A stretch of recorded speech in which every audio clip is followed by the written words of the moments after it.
मेरे पिताजी ने तुम्हारा अपमान किया है इसलिए आप रो रहे हो, मैं माफी चाहती हूँ। भगवान ने कहा सती, मान सम्मान अपमान का मेरे पर कोई फर्क नहीं पड़ता। तुम्हारे पिताजी का जो विषय था वो मैं वहीं छोड़ करके आ गया।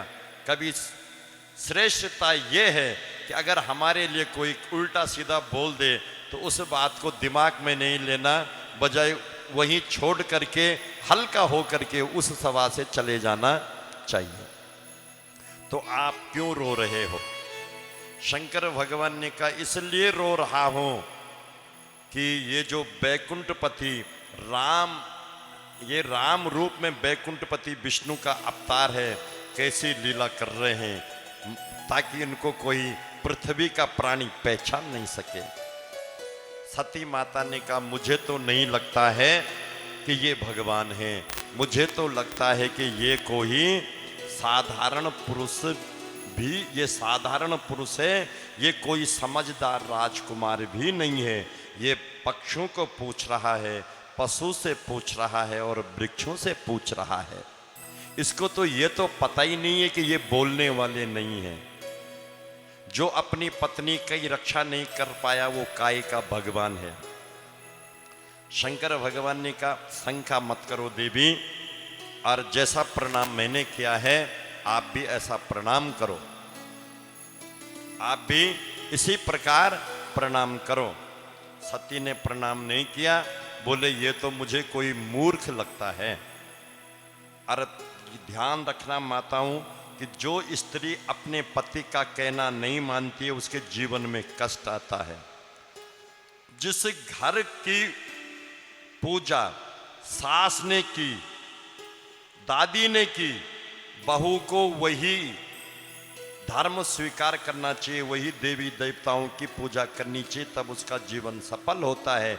और वो कोई अपनी नहीं चलाना चाहती है, पुराने लोगों की बात नहीं मानते तो उसके जीवन का पतन हो जाता है। जो स्त्री अपने पति की बात को नहीं रखती है उसके जीवन में कष्ट आता है। सती ने नहीं मानी। शंकर भगवान ने कह दिया कि जो कछ तुमरे हृदय विचारा नहीं, यदि तुमरे मन अति संदेहु तो किन जाई परीक्षा ले। तुम्हें अगर संशय है तो परीक्षा ले लो। और सती माता परीक्षा लेने के लिए चली गई, जबकि स्त्री को कभी किसी भी पर पुरुष की परीक्षा नहीं लेनी चाहिए। सती माता ने सीता का वेश बनाया और सीता का वेश बना करके राम और लक्ष्मण के आगे चली गई। राम जी ने सती को देखा, लक्ष्मण को कहा लक्ष्मण लक्ष्मण भैया देखो आगे कौन जा रहा है। सीता के वेश में थी ना सती। लक्ष्मण से कहा भैया आगे कोई जा रही है, कौन होगी?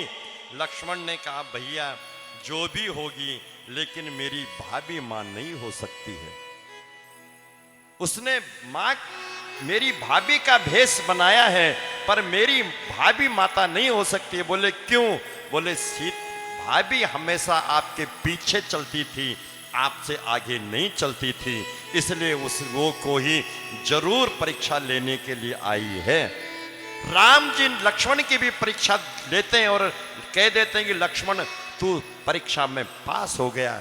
दौड़ के गए राम जी और सती माता के पैरों में 10 साष्टांग दंडवत प्रणाम किए। माँ के पैर माथे पे लगाए, माता ये तूने क्या कर दिया? एक दुख तो मुझे ये है कि मेरी पत्नी का हरण हो गया, दूसरा दुख ये है कि आपने सीता का वेश बनाया। जल्दी आप भोले बाबा के पास चली जाओ। सती माता की ओठ पीट हो गई और सती माता सोचने लगी कि ये मैंने क्या कर दिया, ये तो बैकुंठपति हैं।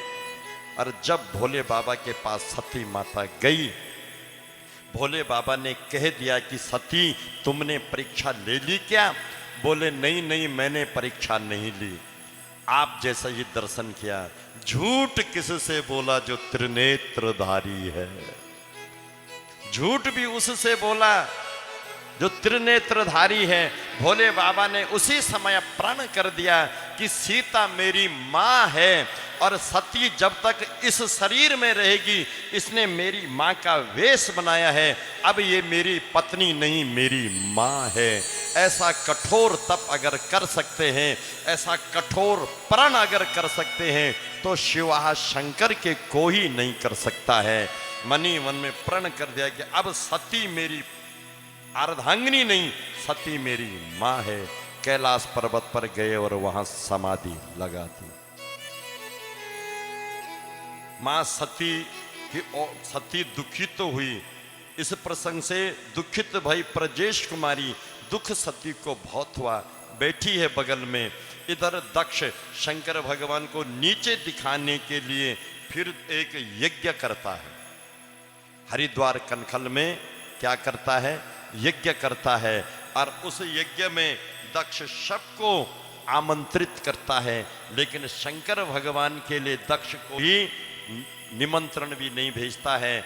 अब देवी देवता अपने अपने वाहनों को पर आरूढ़ होकर के जब कैलाश पर्वत से उड़ उड़ करके जा रहे थे, सज्जनों, हरि कथा प्रेमियों, तो मां सती, जिसका कथा में ध्यान नहीं होता है ना, शंकर भगवान के सत्संग पर ध्यान रखती, पर जिसका कथा में ध्यान नहीं होता है वो कभी ऊपर देखता, कभी नीचे देखता, कभी आगे देखता, कभी पीछे देखता, कभी इधर देखता, कभी उधर देखता, कभी फोन पे देखता। जिसका कथा में ध्यान नहीं होता, ऐसे ही सती का ध्यान तो शंकर भगवान की तरफ था ही नहीं।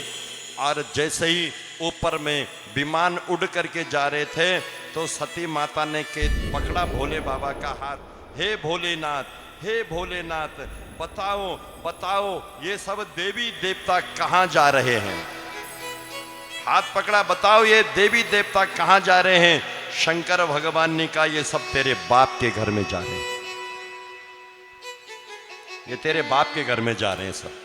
अब इतना सुनकर के सती माता रोने लगी, क्या हो गया मेरे पिताजी के यहाँ, बताओ क्यों जा रहे हैं वहाँ? बोले तेरा बाप ठीक ठाक है, अच्छा है तेरा बाप, खूब खा रहा है, पी रहा है, सब स्वस्थ है, कुशल मंगलता है, तो ये क्यों जा रहे हैं? बोले तुम्हारे जो पिता हैं वो एक यज्ञ कर रहे हैं मेरे को नीचे दिखाने के लिए, ये सब देवी देवता उसमें जा रहे हैं। सती माता ने कहा वाह, तब तो आप बहुत बढ़िया दामाद हैं। आपने मुझे एक बार ज्ञान देते हुए कहा था कि बेटी और दामाद, बेटी दामाद, जब बेटी पीहर जाए तो उसके दामाद, उसका जवाई और बेटी, जब बाप के घर में यज्ञ होता है तो सारी जिम्मेवारी बेटी और दामाद की होती है।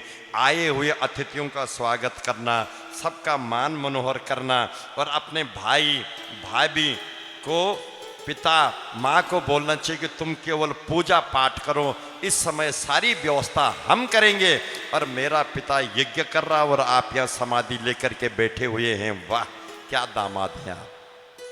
शिव जी ने कहा सती ये तो तू सही कह रही है, लेकिन देवी मैं क्या करूं, तेरा जो बाप है ना वो मेरे से द्वेष रखता है और हमको वहां जाना चाहिए, लेकिन कैसे जाएं, बिना निमंत्रण का कैसे जाएं, कोई बुलावा भी तो नहीं है।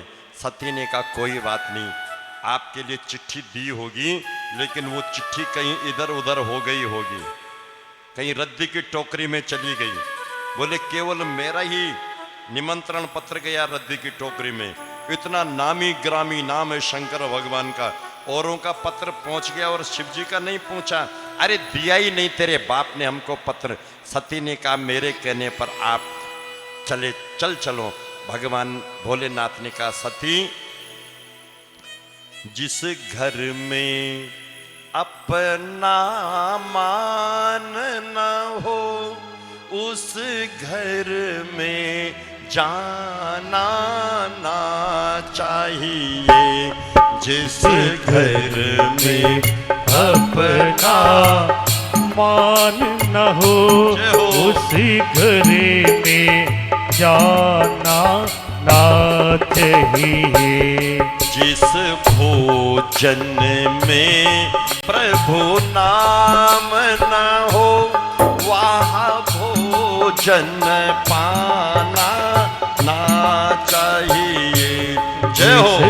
बहुत सुंदर। भोजन में प्रभु नाम ना हो उस भोजन को पाना ना चाहिए। सती, जिस घर में भगवान का भजन नहीं होता उस घर में भोजन नहीं करना चाहिए, और जिस घर में अपना मान सम्मान नहीं होता है उस घर में नहीं जाना चाहिए।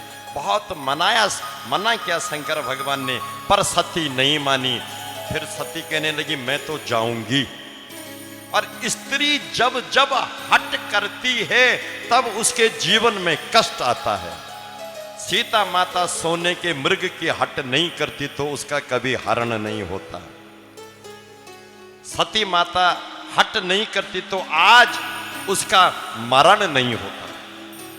सती ने कहा आप नहीं आओगे? बोले नहीं तो मैं जा रही हूं। शिव जी के परम प्रिय जो गण है नंदी श्रृंगी, उनको बोला ए नंदी श्रृंगी चलो, जिसको भी चलना है मेरे पिता के यज्ञ में चलो, वहां पर सेवा करना, खाना खाना, मस्ती से रहना, कथा सुनना। और जिसकी कथा होती है जब वही नहीं जा रहा है तो तुम क्यों जा रही हो? फिर भी नहीं मानी सती। सती चली गई। भगवान शंकर के दो गण भी पीछे पीछे चले गए, क्योंकि किसी बच्चों को मां प्यारी होती है, किसी को नहीं। बच्चों को मां सबसे ज्यादा प्यारी होती है। छोटे बच्चे को अगर मां ये कह दे, वो सुने कि कल मम्मी नाना के घर में जा रही है, वो मुझे नहीं ले जा रही है, तो वो घर से बाहर रास्ते में खड़े मिलेंगे। वो पहले ही घर से निकल जाते हैं, गेट के बाहर रहेंगे खड़े, नहीं हम तो मम्मी के साथ जाएंगे। चाहे उनको पकड़ने के लिए चार आए तब भी वो हाथ पैर चलाते हैं, नहीं हमको नहीं होता है कि नहीं होता है।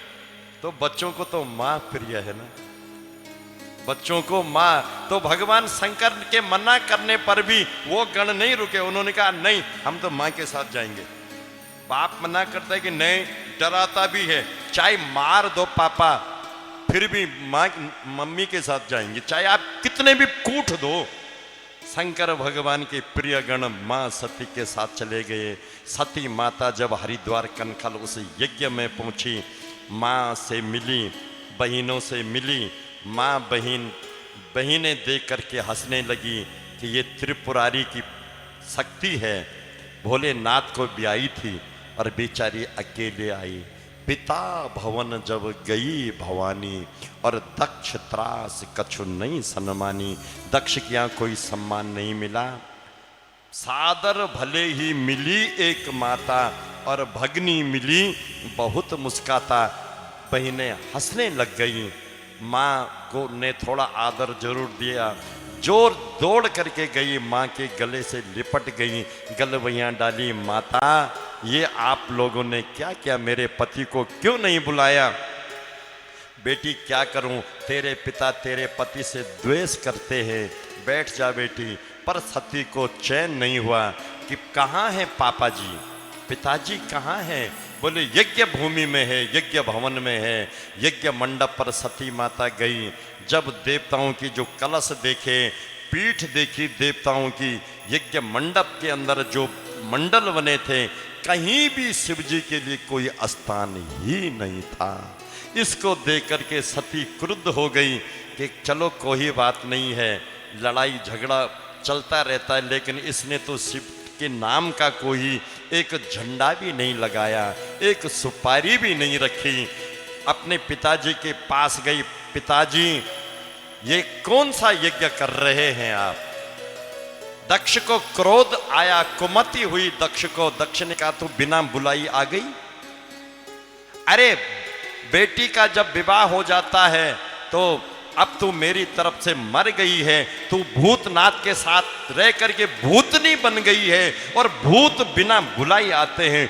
इतना बड़ा अपमान उसने अपनी बेटी सती का किया कि भूत के साथ रह करके तू भी भूतनाथ के साथ में रह के भूत, क्योंकि भूत बिना बुलाई आते हैं। जो भूत लगता है ना किसी पे, तो वो बुला करके थोड़ी नहीं लगता, वो तो हवा अपने आप आती है।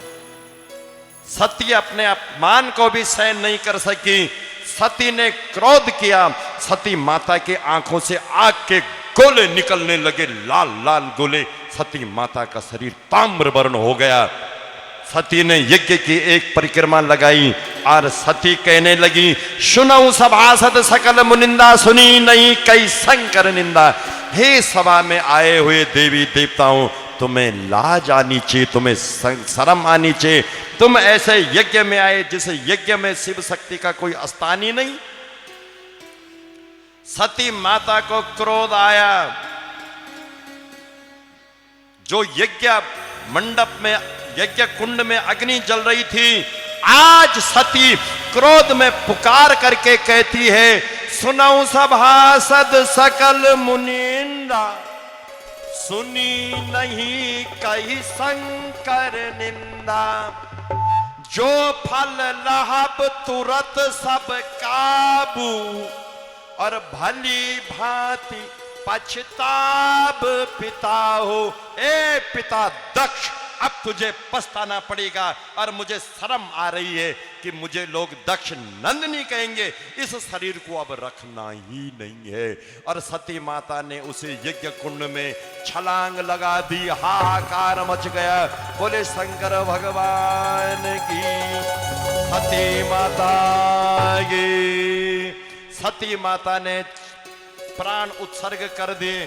नंदी भृंगी जो प्राण प्रिय गण मां के साथ आए थे रोने लगे, हमारी मां मर गई, हमारी मां मर गई, मां मर गई। अध जले शरीर को निकाल लिया। शिव गणों ने यज्ञ को विध्वंस करना चाहते थे, लेकिन वहां आचार्य थे भृगु महाराज, और जब बलियों को उखाड़ने लगे, यज्ञ मंडप को तोड़ने लगे शिवगण, तो रिवु नाम के देवता प्रकट कर दिए। आचार्य भृगु ने मंत्र शक्ति से और उन्होंने शिव जी के गणों को पकड़ लिया और यज्ञ मंडप पर उल्टा बांध दिया और उनकी पिटाई करने लग गए। हाहाकार मच गया, धरती डोल गई, आकाश का स्तंभ भर आया। अब क्या होगा इस अधम यज्ञ में जहां बेटी ने प्राण गंवा दिए। नारद जी क्षण भर में गए कैलाश पर्वत पर, हे भोलेनाथ सती मर गई। शंकर भगवान ने कहा मरने दे, क्योंकि जिसके सिर में ज्ञान गंगा सवार होगी उसके तरफ से कोई मरे या कोई बचे। नारद जी को लगा इसके अपराध, दक्ष के अपराध की सजा शंकर ही दे सकते हैं और कोई नहीं देगा। बोले तुम्हारे जो प्राण प्रिय गण है ना, सती तो मर गई, पर जो तुम्हारे बड़े प्राण प्रिय गण हैं उनको बांध करके पीटा जा रहा है। नंदी भृंगी रो रहे हैं, उनके प्राण संकट में हैं। जब शंकर भगवान ने ऐसा सुना कि मेरे शिव गणों का प्राण संकट में है, आज शंकर भगवान ने क्रोध किया और जो जटा जूट थे जटा खोली और पछाड़ी जटा, जैसे जटा पछाड़ी वीरभद्र महाराज प्रकट हो गए। वीरभद्र महाराज प्रकट होते ही क्रोध से उनके जो हथेली थी वो तलवार बन गई। कहो भोलेनाथ क्या आज्ञा है मेरे लिए। बोले जाओ वीरभद्र और उस यज्ञ को विध्वंस करना। गए वीरभद्र महाराज, क्षणों में हरिद्वार पहुंचे। पहले पकड़ा दक्ष को और उसका दक्ष का सर मरोड़ करके उसी कुंड में ओम नारायणाय नमो नमः। नंदी भृंगी श्रृंगी जो गण पीटे जा रहे थे उनको मुक्त किया। बताओ नंदी भृंगी तुम्हें किसने सताया। बोले आचार्य भृगु, इसने हमको रिभु नाम के देवताओं से मरवाया। पकड़ी भृगु की दाढ़ी और दाढ़ी उतार दी खींच करके, ले बाबा बिना दाढ़ी का रहना। रिभु नाम के देवता जो हंस रहे थे उनकी आंखें फोड़ दी, और जो और देवता जो परशुता नाम के जो देवता, पूषा नाम के देवता हंस रहे थे उनके दांत तोड़ दिए। और रुद्रगण पहुंच गए, पूरी भूत प्रेतों की सेना यज्ञ कुंड में यज्ञ मंडप की बलि उखाड़ उखाड़ करके ओम नमः शिवाय बोलते हुए सारे यज्ञ मंडप को ध्वस्त कर दिया। जो देवता उस यज्ञ में मान मनोहर करवा रहे थे, अपना भोग खा रहे थे, उन देवताओं की पिटाई शुरू कर दी। इंद्रादि देवता वहां पीटे गए। क्यों पीटे गए? क्योंकि देवताओं को भी श्राप लगा था। जब वो वृतासुर का वध करने के लिए दधीच ऋषि से जब वज्र मांगा था, तब दधीच ऋषि की पत्नी ने श्राप दिया था कि देवताओं, तुमने अपने स्वार्थ के लिए मेरे सुहाग को लिया है, जहां अधम यज्ञ हो रहा होगा वहां तुम पीटे जाओगे। इसलिए वीरभद्र के हाथों आज सारे देवी देवता पीटे जा रहे हैं। ब्रह्मा विष्णु उस यज्ञ में नहीं थे। धरती माता भगवान विष्णु के पास गई कि इस अधम यज्ञ से अब मेरा, इस अधम यज्ञ के पाप से बोझ इतना हो गया कि मैं अब सहन नहीं कर सकती हूँ, आप कुछ करो, वीरभद्र के प्रकोप को शांत करो। तब ब्रह्मा विष्णु उस यज्ञ भूमि में आए, वीरभद्र को शांत करने को कहा। पर वीरभद्र जब भगवान विष्णु के पीछे पड़े कि इधर आ, अभी बताता हूं तुझे। वीरभद्र भगवान विष्णु को लगा 2 हाथ पड़ेंगे ठीक हो जाऊंगा, इसलिए भागने में भलाई है। ब्रह्मा जी आए, ए वीरभद्र क्या कर रहा? बोले इधर आ बाबा, तेरी दादागिरी अभी निकालता हूं, हो जाए 2-2 हाथ। ब्रह्मा जी भी भाग गए। इंद्र भागना चाहते थे, पकड़ा इंद्र को, वीरभद्र ने उठाया, बोले डाल दो इस यज्ञ कुंड में, कर दो तेरा भी स्वाहा, बैठ चुपचाप। अब पहले यहां इस अधम यज्ञ में आए थे, खूब माल चखा, अब ये मजा भी लो। तब ब्रह्मा विष्णु खड़े हो गए और देवताओं को कहा कि हाथ जोड़ करके शंकर भगवान की स्तुति करो, वही भोलेनाथ अब संकट से उबार सकते हैं। अब उस अधम यज्ञ में सब भोलेनाथ की स्तुति करने लग गए। जय भोला भंडारी, तेरी महिमा जग से न्यारी, हर हर महादेव। सब लोग स्तुति करेंगे। जय भोला भंडारी, तेरी महिमा जग से न्यारी। जय भोला भंडारी, हाथ से ताली। महिमा सबसे न्यारी, तेरी महिमा जग से न्यारी, तेरी महिमा जग से न्यारी, तेरी महिमा जग से न्यारी।